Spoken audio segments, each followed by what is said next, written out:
don't. Your kids have been homeschooled 12 years. Homeschool is something that has been on my mind because I'm about my kids getting the proper education they need. But it's just something I'm thinking about because education is real. And me personally, I don't like picking them up from school. I prefer you to be at the house. Like two things you gotta have: patience and patience. You have to have patience doing this because when you do it the right way, there has to be a curriculum, a schedule, just like the real thing. You have to let them kids know, no. You're getting up at this time. It's almost like you're following the school pattern, but it's at home. And if you implement that and you stick by it, then they'll be okay. But you can't let them be watching cartoons while they do their homework and eating cereal. No. Lunch is at 11 o'clock. When you stick to that, then they'll respect that as, hey, you got school tomorrow. Yeah. You got to be up at 7 o'clock.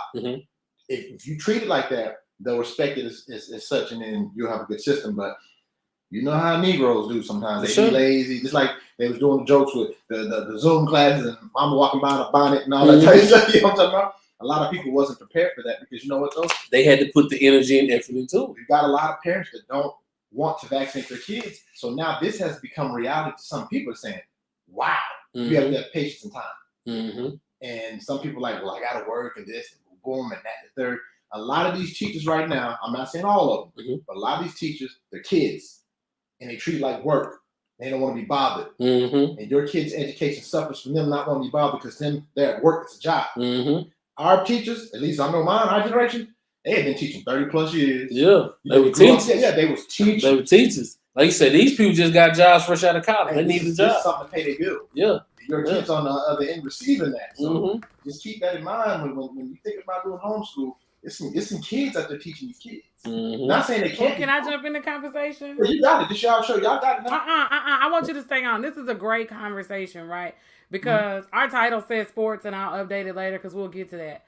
As a teacher, somebody who has gone back in the classroom, it goes both ways. And what you're saying is because you are a parent who's taking on the responsibility of your children. For teachers, there's only so much care I can give when nobody else does. Right. And that's what parents have to understand. I can only, your kids, and I'm at alternative school. Ooh. Okay? So I'm not even at regular school, which I'd been out of the classroom for like 10 years. So when you're dealing in this capacity, and last year was my first year back during COVID, I was in regular school. From elementary to high school, I'm seeing the same pattern, the same trend. Whether it's, I coach in a more affluent neighborhood. I'm in, lower socioeconomics when it comes to teaching. Parents don't do their part. I'm late to my show because practice got out at 5:15. You pick your kids up at 5:38. See what I'm saying? So for a teacher who's been at work all day long, you don't care about what I have to do. Your kids come to practice out of uniform. They come and they play. Everything is a joke. In the classroom, I got kids in 9th and 10th grade that can't complete 100 multiplication facts in 5 minutes. Whose fault is that?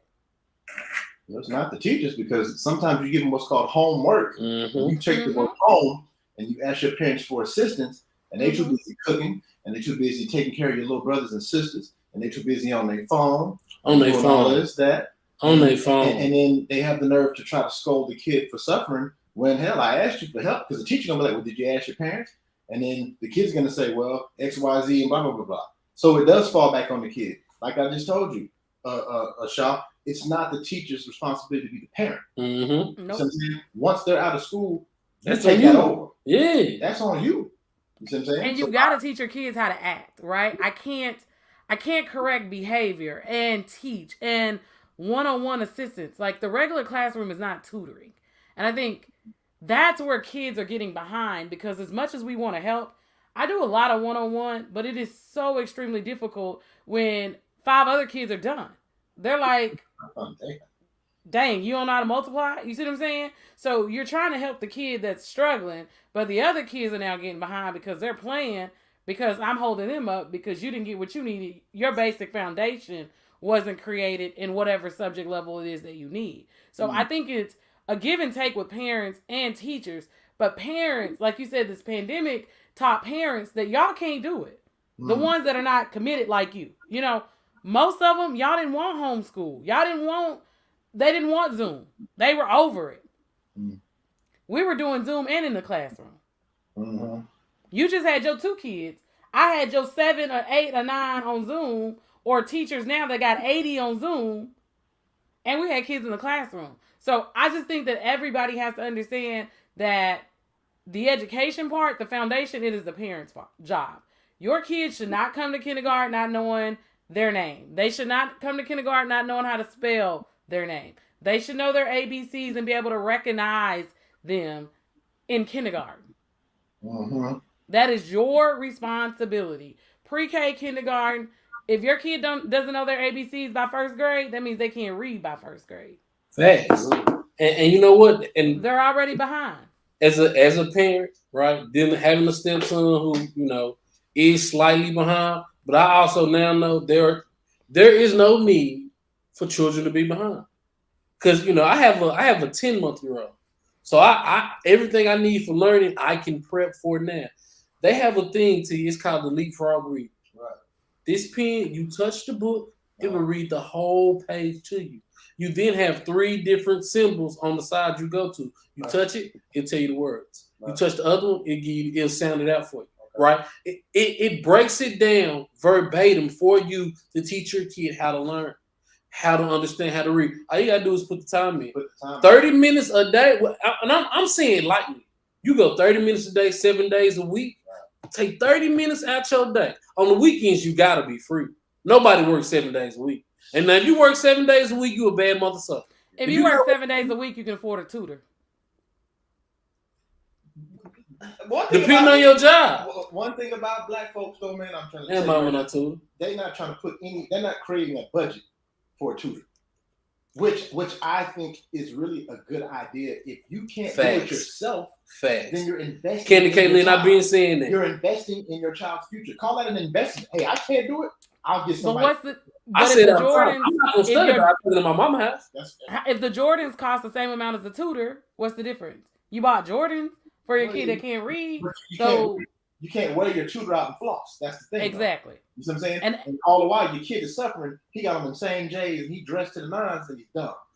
But in your mind, the teachers aren't teaching you. But if somebody says to you, well, how about you put a little edge? I'm not gonna say a bad parent because I don't believe in calling people bad parents. I'm gonna say you're unlearned. You don't know. You're a bad parent. I do. Your kids. Hey, Candy, he tried to shine a turd. It's still shit, right? Right. Look. At the end of the day, that's the problem in our community. We can be as nice as we want to be about it, but we wouldn't have so many kids in the pipeline of, to prison.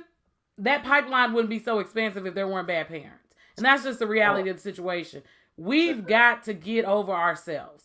And I think that's the thing that we do not like to talk about in our community. We're afraid to address. We don't want to hurt people's feelings. Your daughter is 10 months old. She has books. She had books before she ever got here. If you don't read them to her, it's your fault that she doesn't gain a respect and love for reading because they were provided. Mm-hmm. We don't, as T said, we can't floss in books. Nobody sees the book. Nobody cares about Sam I Am, the Cat in the Hat. Clipper the big red dog. We don't care about that, but we go by, what is it? Casa Amigas is what they own now. We go by vodka though. And you turn up on the weekend. We want to look the part, but we don't. And that's always been our culture's problem is we want to look good before anything else. Mm-hmm. That's why you see people like Bill Gates and people like Mark Zuckerberg that dress like they put on whatever. They dress broke and they're rich. And we dress rich and we broke. How much money Adam Sandler 600 million or something crazy like that. And that man don't put on nothing like a bum. Adam Sandler, man, like we just want to. Adam Sandler does look like a bum most of the time, but he got a whole lot of bum money. But the thing about it is though, we just want to look the part, and that's been our problem for the longest. It's like when you like someone like Candy and those teachers. They get the brunt of all the bullshit because these parents really just don't want to be bothered. But at the same time, you can't tell them anything that's wrong with their kids. Nope. Mm-hmm. And that's the problem. I've seen it too many times. That's one of the questions I asked. How would you guys feel if someone told you your kids were bad? And most people will say, I have my closest friend. He said, I don't need you to tell me nothing about my kids. I know them. Yeah. So you don't got to tell me about it. Yeah. But then again, he's not going to have step about who his children are, right? He say all the time, I done created a daughter that's so spoiled, some days me and her have a problem. Yeah. Right? But that's holding yourself accountable for what you've done. If you can, and it gives you a chance to make the adjustments now. Right. And that's what I tell you, like, you got a chance to make some adjustments because that one you got, ooh wee. Some days she borderline pushes it. If you can spoil your child, then you can teach your child right from wrong. If you can spoil your child, then you can also teach your child right from wrong. Mm-hmm. But we got more excuses than solutions, and that's the problem. We got more excuses than solutions. I like that too. Why you ain't put that on the shirt yet? Man, look, bro, I don't want to steal that, but that was played. I like that because it's the truth, right? Because I like Kenny. I said, but I love solutions. I don't really if I do a comedy set and you say, "Hey, that wasn't good," my first question gonna be like, "So what should I do to change it?" If you don't have a answer for me to what I should do to why you said that? One thing about me is that if I come to you and say something, I may not be in the same field, but I'm just coming from my perspective. Me saying, you know what, Shaw, that wasn't funny. It doesn't mean you're not funny. It means it wasn't funny to me. Yeah. It's the same thing when I watch a lot of white comedy. I don't laugh at all. Yeah. And they laugh. I just don't get it. And just like vice versa, sometimes they don't get us. Yeah. Doesn't mean you're not funny. Yeah. It just isn't my thing. Though. Yeah. It just didn't tickle me. You can tell me my kids are bad. I can tell you they're not. Mm-hmm. That may not be the truth, though. Some people don't want to hear that truth. Mm-hmm. Truth is, my kids aren't bad. Yeah. My kids have been called aliens. They're like a different breed, though. You know why? They were raised at home. They were schooled at home, so they didn't get the influences of that. On the flip side, that can be bad because now your social skills may be this, that, and third, and survival may be a little different. Mm-hmm. But, man, the way they're doing in these schools now, man, my kids be like, what's wrong with them? they can't relate to that. And I ain't mad. And most kids that are it's hard. Like, and that's the tug of war that I would tell parents that have their kids in public school. Yeah. If you are investing in your kids, you are taking your kids on vacation, you buy your kids nice clothes, but their education is important, it is extremely hard for your kid to go to school and find their tribe because they do look like aliens. The other kids, you know, what's funny to the other kids of teasing people or picking on people, bullying people, not being smart, that's not necessarily, you know, okay for the kid has been advised that you're going to college. There's a plan for you. You know, you travel. Like those kids have a hard time of just finding other kids that are like them because it's so rare these days. No one cares about anything. These kids are, and it takes me to the Kyrie Irvings of the world, the Ben Simmons of the world. They're so difficult and spoiled that it makes it difficult to deal with them. Like, and they want to talk back. I think that bothers me more than anything. Their language is inappropriate. Like, I've never seen kids curse more than anything. Especially in front of grown people. In front of grown people. Bro, we African American kids using the N-word and allowing it to be okay for other kids. Like, when did we start doing that? I know in high school, like we might have did some things, we might have acted up a little bit, but have you ever seen kids out of the restaurant? Because now you're out of the restaurant and you're not thinking about the people around you. You said MF for this, MF for that, and then somebody's child sits next to you. But if that person says my kids are right here, man, F your kids, them ain't my kids. Ain't that crazy, bro? And I've seen it. I've sat here and seen it. I've seen people looking like you guys aren't gonna stop them. Man, what do I tell somebody's child about cussing in the restaurant? Your parents but they've been raised that way, right? And then they'll tell you, oh, I talk like this in front of my mom. Or the other thing is like drugs. Oh, I smoke with my mom. How do you correct? And that's what I tell people with teenagers is the problem. These kids are adults outside of school. They've been adulting for 18 months. Most of these kids. Some of these kids have been adulting since they were 5 and 6. Now you want them to respect authority. They've been raising themselves. Making decisions. There were kids in Houston that they just found that there was a dead sibling that had been in the house for a year. Where these kids have been in the house by themselves, not being supervised. Where was the mother? They found the mom and the boyfriend elsewhere. So this is becoming the norm where people that are so far removed from it want to blame everybody else. Y'all, these kids have some difficult journeys. And I could sit here and have this conversation all day from the things that I hear between 9 o'clock and 4 o'clock. And I don't like being hugged. But you literally have to hug these kids sometimes. Like, they don't have hope. Or they'll tell you, like, I got told today, oh, miss, ain't nothing I can do about it. I'm already mentally institutionalized. I've been this way. Yeah. And you think to yourself, say that again, T? And you got to remember, though, sometimes school is a getaway for some kids in a positive light.